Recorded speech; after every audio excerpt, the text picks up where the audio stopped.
Laser, laser, laser.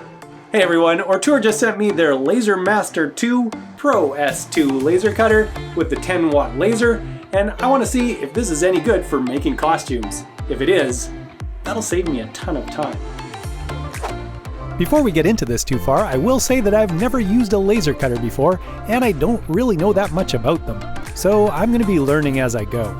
What I do know is there's lots of ways that laser cutters can be dangerous. The laser itself can make you go blind, the fumes from cutting can kill you, and you might also start a fire and burn your house down. So make sure to do your own research to mitigate these dangers. Don't just believe everything I say or do what I do, because I just might be wrong.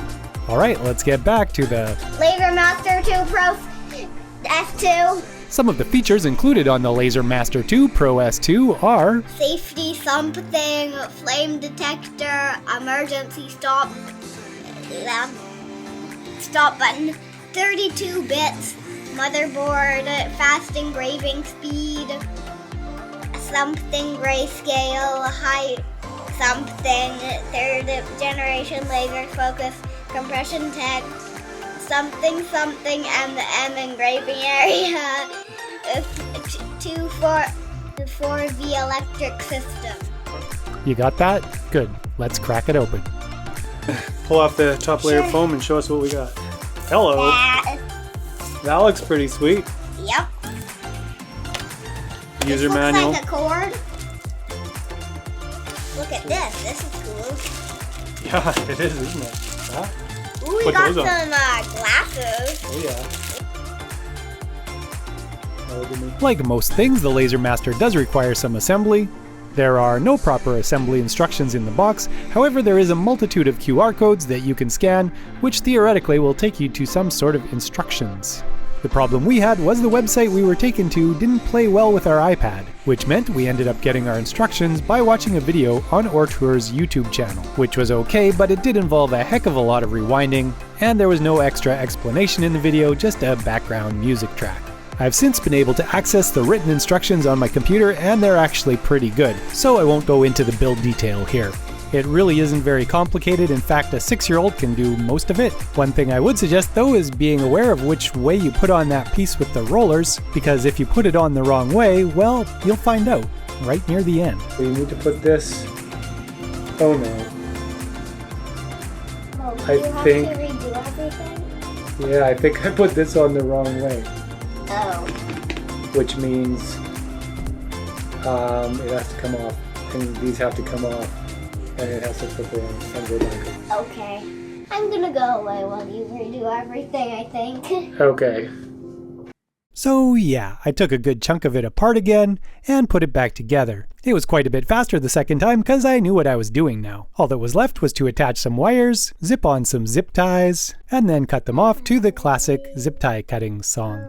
Cut off the zip ties. You gotta cut off the zip ties. Laser module slides into place and plugs in.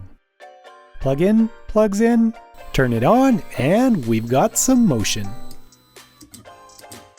Now, I don't want it to move around too much while it's cutting, so I added the included foot angle bracket system. I stole a couple parts from my airbrush so I could hook up the air assist hose. The hose goes into a pretty simple valve system, and from there into another hose and into the top of the laser. This is a really handy feature because the air assist is an integrated part of the 10-watt laser module, so you don't have to set up any extra nozzles or anything for the air assist functionality. I ended up zip tying my air assist hose to the power cable for the laser. I then went to the thrift store and bought an old ping pong table. That gave me a nice base to screw the laser down onto. Random piece of wood to protect my ping pong tabletop. Random computer to tell the laser what to do. Plugging in, powering on. High-tech air assist system connected to my air compressor, set at not very many PSI. I loaded the trial version of Lightburn onto my computer, let it do its wizardy magic and scan for the cutter. It found it no problem, but wanted to call it Gerbil. I fixed that. Since I make most of my projects out of EVA foam, that's what I'm going to test the laser on. You set the laser focus by swiveling down a little leg, and then adjust the height of the laser until the leg touches whatever it is you're cutting. I started by doing a test cut to see what are the best settings for 2mm foam sheet. Now, I wouldn't recommend cutting EVA foam without proper venting and filtration. However, as I didn't have time to set that all up for this review and I was only doing a few small pieces, I went outside of the garage while it was cutting and monitored it with my phone to make sure nothing was going horribly wrong. Also note that I am wearing OD6+ laser safety glasses as well as a respirator, for safety. I did test cuts on both 2mm and 6mm foam, and I was really happy with the quality of cuts I was seeing. Next, I chose the best setting from my sample cuts and cut the faceplate from my dive helmet pattern out of 6mm thick foam. And the result was amazing. Okay, so the quality of cut was obviously way better than I could get with my knife. But the next question is the laser really any faster than me cutting it out myself? I decided to have a race. I'm cutting out one of the swirly strips from my teacup holster pattern for this. Obviously, when I cut things out of foam, I need to trace them onto the foam first, so I've included that in the hand cutting segment of the race. You'll notice I'm getting close to having everything traced on the hand cut version, ready to start cutting, and the laser is done. So, about 3 minutes for the laser, and let's just speed up the cutting by hand section by 20,000%. And no, I'm not kidding, that's actually what it is. And in no time at all, i.e. 31 minutes, we have a nice swirly piece cut out by hand. It looks pretty good, but the laser cut piece looks absolutely perfect.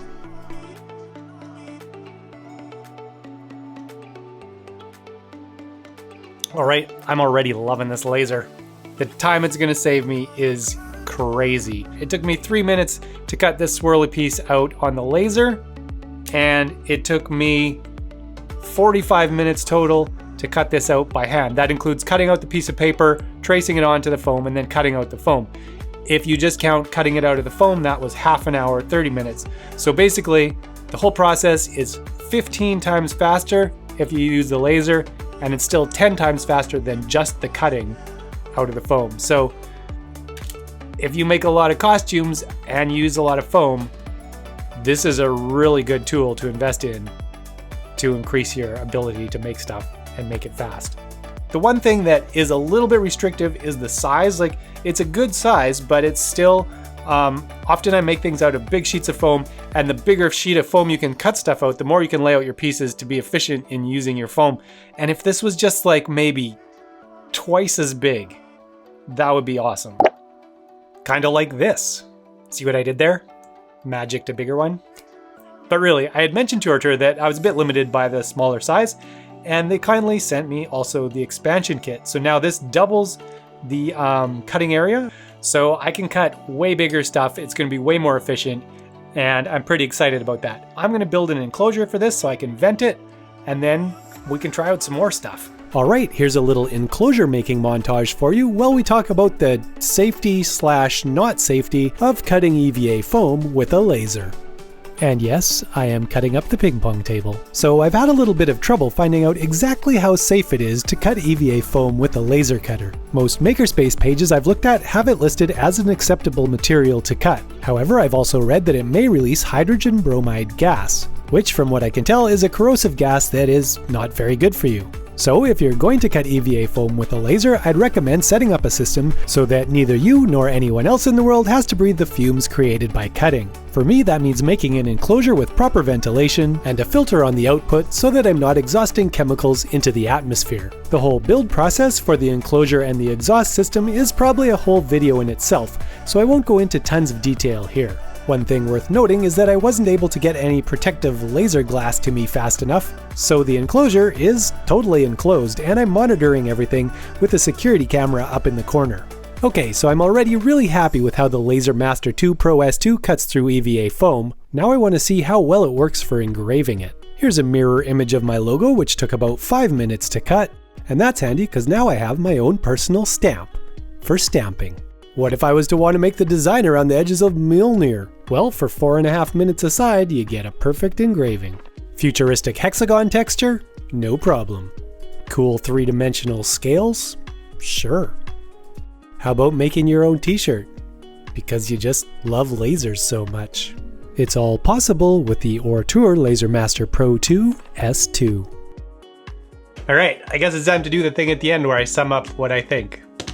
So I'm gonna try some more things later, but I'm gonna give you my impression of what I think about the Ortur Laser Master 2 Pro S2 as far as the stuff I've done on it already.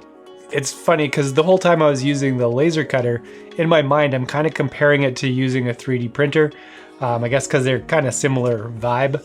They're both black, and it's like quite a different experience because with a 3D printer it feels like any little variable that you get wrong results in a failed print. There's just so many ways that it can not work right. Whereas with the laser, everything I tried worked. If not perfectly, at least good enough for whatever I wanted. Even when I lasered this shirt, I had forgotten to set the laser head, the focus. I forgot to move it down so the little stick touched the shirt. So it was about a centimeter above where it was supposed to be, and still, it came out amazing. So the purpose of this review for me was to see how good the laser cutter would be for making costumes, because that's what I do. So basically, I just concentrated on cutting EVA foam and printing a t-shirt. And honestly, for that, it's a total game changer. It cuts just so cleanly, way faster than I can cut. With the big surface area, it's great. It's also a super reasonable price compared to, say, a CO2 laser. I think the base unit is around $500-ish if I'm not mistaken. And if you can make the enclosure yourself and happen to have an old bouncy castle fan in your garage, you can save a ton of money. Every single thing I did, I was just like, that's impressive. That's what I said. That's me being super excited about something. I'm like, that's pretty good. So in one sense, it's a no-brainer that this is a great tool if you're doing lots of EVA foam stuff. However, on the other side, if you are going to get something like this, you have to be prepared for what comes along with it. And that's like the safety precautions that you need to use a laser cutter appropriately and safely. Really, you can't just buy the laser cutter itself because there's no enclosure, there's no way to get rid of those fumes. So once you bought the laser cutter, you're either going to need to invest a bunch of time or a bunch of money in finding an enclosure and an exhaust system to get rid of that air and filter it before it goes out into the world. As much as it's an amazing tool, it still might not be what you want if you're just doing a small amount of foam cutting. Then you can practice up with your knife and it'll take a bit of extra time, but you don't have to worry about the safety and you don't have to buy the extra stuff that it'll take to vent it. One thing I've been thinking about that's kind of a cool possibility with this laser compared to, say, like the large CO2 lasers is you could take the frame, set it on a big surface, like say this desk, and I could like engrave a picture on the desk, and the desk doesn't have to be able to fit physically into the laser. There are a few things about this laser that I think could be improved. One thing is the laser glasses that come with the laser don't have any markings, so I have no idea what optical density they are. I just decided to save my eyes and buy my own set of glasses that I knew were good quality, so I would definitely encourage that. Another thing is the power cable that comes out of the top of the laser unit. It is just kind of hanging there and goes wherever it wants, so it's possible that it could drag across your work and move it. It would be really nice to see like a drag chain or something there that would keep that cable managed and out of the way. And also related to that is the fact that that cable goes straight up off the top and the thing's moving around. I wonder if that connection over time is going to get weakened. I'm thinking of maybe 3D printing a little bracket there to just support that in place so that it's not flexing side to side every time the laser moves back and forth. As well, with the air assist, there's enough room for the air assist hose to go in the drag chain with the power line on the side. But with the expansion, it basically doubles the length of the drag chain, and the air assist hose isn't long enough to get to the end of it to go out. So it'd be nice if in the expansion pack they included an extra long air hose maybe. That'd be cool. As far as the safety features on the unit, they have the flame sensor and the tilt sensor. The flame sensor is a little bit tricky. At the beginning when I was going outside while the laser was cutting, every time I opened the garage door to go outside, the sunlight would come in and the laser cutter would stop cutting. So it's very sensitive to sunlight. However, I did also try making a little flame with a lighter right in front of the sensor while I had it cutting at a very low power so it wasn't dangerous. And it took me many tries to get the flame sensor to go off. So I wouldn't trust that as a safety feature. It's a good sort of extra feature, but still important to actually be watching at all times while you're cutting. The motion sensor, which is supposed to stop it if it falls off a table or something, I couldn't get it to do anything. I lifted up the enclosure and put it down a few times and it just stayed running. So I'm not sure how it actually works, whether the fact that I have it in an enclosure is messing around with it, but just as far as I know, it wasn't working for my laser. Of course, that enclosure is not going to be falling off a table. It weighs like 500,000 pounds. And another thing, this isn't really a negative, more like a wish list item, would be if you could run it wirelessly from your computer so that you don't have to bring a computer out to wherever you're cutting and set it all up and plug it in physically. That's a little bit of a pain. If there was a way to just wirelessly send something, that would be really cool. So to sum it all up, for someone like me, totally worth it. You just have to be willing to tackle the problem of keeping it safe, and you got a laser. And of course, again, thanks to Ortur, they sent me the laser cutter to review, but they're not paying me to make this. There will be a link in the description. I'm not sure yet if it'll be an affiliate link. I think that's generally what they do. Part of me doesn't want to have an affiliate link because then I'm making money if you buy it, and that might then skew what I say in the review because I'd be trying to get you to buy it because I think you should buy it so I can get some money. So just so you know, this is actually what I think about it. It was a very good experience. I'm not sure about the longevity of anything because I've only had it for a little while, so I can't testify to that. But from my initial testing, it's just really sweet. Thanks for watching. See ya. Also, I really like how it worked on this shirt. I guess it just sort of like burns the top layer of the fabric, so you have no idea what color it's gonna end up being. Yeah, I haven't washed it yet, so I have no idea how it'll stand up. I guess just keep watching my videos, and if I'm still wearing it in them, then it's doing well.